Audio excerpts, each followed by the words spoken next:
Hey everyone, welcome to the Movie Throne. I'm your host, the one and only King freaking Kansas, here to bring you a movie review your way. Yes, you heard me right, movie review. I know I've been doing a lot of TV shows, been watching a lot of TV series, I've been catching up. Let's just say that on my time off, because when the King starts to work and roll, he ain't gonna have time for all this stuff. But in particular, I managed to squeeze in something because I'm not watching no hockey because it's been disastrous, especially if you're a Toronto Maple Leafs fan. King is laughing because with these guys, get your hopes up and then they cut you off at the knees. And that's exactly what's going on. But let's see. Still got a couple of games they got to win if they're in, but I don't think so. Anyways, enough of that. I'm here to talk about The Silencing. It came out in 2020. It's about an hour and 33 minutes. It's directed by Pront. I hope I pronounced that thing right. It stars Nikolaj Coster-Waldau. You know him as Jaime Lannister in Game of Thrones. He plays Raham, or whatever his name is. I can't even remember his name on the thing there. He's a father who's been through a lot of stuff. Let's just say that. I'll get into the details. Spoiler alert, so get ready. It also stars Annabelle Wallis. She plays Alice. She plays the sheriff in this whole thing. You got Zahn McClarnon. He plays Blackhawk. His ex's new husband or boyfriend or whatever the hell to be. You got Fiennes-Tiffin, plays Brooks. That's the sheriff's troubled brother. And you have Shaun Smyth, who plays Dr. Boone. And oh boy, I'll tell you right now, King didn't really see it coming because usually you can see the crumbs. But when this little plot twist goes down, you're like, what the hell? Anyways, guys. So, decided to watch this. Stars Jaime Lannister, Nikolaj. Okay?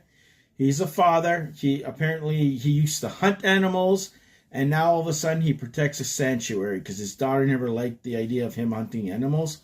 So he decided to turn a leaf, but he has an alcohol problem. He drinks his sorrows away. His daughter has gone missing somehow. We find out later on that she was probably kidnapped from their car because it was under his watch.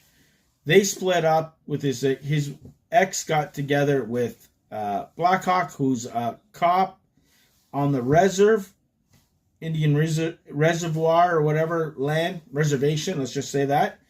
And things were a little rocky there. You got people going after him. He takes the people gun here and there. Things don't look good. And then there's another girl who goes missing, and that's how everything else comes in on itself. You got the sheriff, Alice, investigating. You got the troubled brother who she finds somewhere along the border of the two towns of where she lives and where this Indian reserve starts. He's all bloodied up, scuffed up, scratch marks, nothing. Think he just got himself in trouble. But, slowly they start to suspect that maybe he knows what's going on and whatever. So she does her investigation. People do investigation on the side. He comes across people going into property. He gets shot with an arrow by somebody. We still don't know who the hell's going on. It looks like he's being hunted. This guy's wearing some leaves and stuff like that. Kind of like camouflage. He goes back home to his little place, takes the arrow out, kills himself, whatever, decides, we'll go back out and see who the hell's causing all this shit. Pardon the language. So he does so. He sees the camera footage, and it looks like this person is hunting a girl down. So that's what happens. So, beginning of the movie, they find a body. It looks like something's done with the throat of this poor girl. I'm thinking they can't scream because from what I'm gathering, he's trying to track down this girl. She's not screaming help. She's just running. So someone has done something to their voice box that doesn't allow him to scream. Whatever. So that goes down. He gets up another confrontation in the house because he ends up saving this girl. Takes her in the house. I think her name is Molly. Gets jumped by the same person. The cop shows up just in the nick of time when things go down. And instead of going after the guy who is the person, he kind of cracks his knuckles in the same kind of familiar way that her brother does. So she thinks she's protecting her brother. So she decides to shoot the poor guy instead. He ends up fleeing, whatever. She ends up going after him. He ends up going to get help with his ex, which goes to see this doctor. So this doctor shows up, saves his life, Kid's in trouble. They arrest him, but no, the kid was up to some other no good. He had held someone hostage in a barn. He's been traumatized and whatever. So he ends up going. So we don't know who the hell it is. Fast forward a little bit. Another situation goes on that people start to investigate. He gets a lead because when he got attacked the first time, he put a little X on a truck.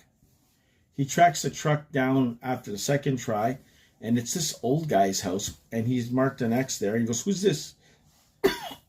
It couldn't be him because there's no way he can move like that and attack him. He goes, "Oh, my neighbor sometimes borrows it." So he ends up going to the neighbor's house, and this person is living large, guys. And this is where you got the king, because I'm wondering, if it's not the brother, is it the Blackhawk guy, the cop that's with his ex? That's what I'm thinking. Maybe it's him, because they're using old primitive style weapons, like a kind of like a shooting arrow kind of thing without the bow and stuff like that. That is very accurate. And like, nope, no chance of no. He ends up tracking it. He goes into the basement, breaks down in the basement, and he finds the missing poster of his daughter with a whole bunch of people. He finds a girl on the table with her throat gone. Guys, this is the plot twist. It's the doctor. The doctor ends up injecting him. He sees who it is. He throws him out on the field there to hunt him down again. The cop, meanwhile, figures all this stuff out. They head over there. They end up.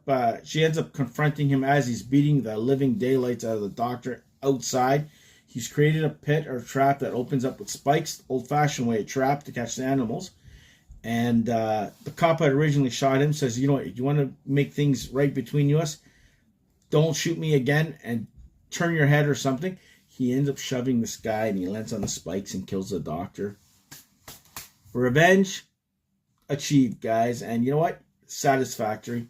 They end up going to a little memorial of the daughter, his daughter and his ex together. Things end off whatever. And the sheriff goes on her own way, whatever, lived in the town. Everybody keeps quiet. And they're still apparently looking for this doctor who's a serial killer for these poor girls that he's tormented and hunted in the woods. Pretty creepy stuff, guys. And that's how the movie ends. It was like short, simple, sweet. No dragging on. No oh my God moments. But when stuff went down, you're like, holy crap. And that plot twist got the king. And I've seen so many of these movies, guys, okay? Because the doctor was literally in it for not even 2 minutes the first time, and that's it. Disappears. So you're thinking, okay, maybe it's someone else that's close to Alice, the sheriff, that is behind this. And you're thinking it's going to be the brother who's in trouble, but I never bought that. But yeah, as to who it was, yeah. Would I recommend you guys watching? Yeah, check it out. If you're a big fan of Nikolaj Coster-Waldau, Jamie Lannister, watch it.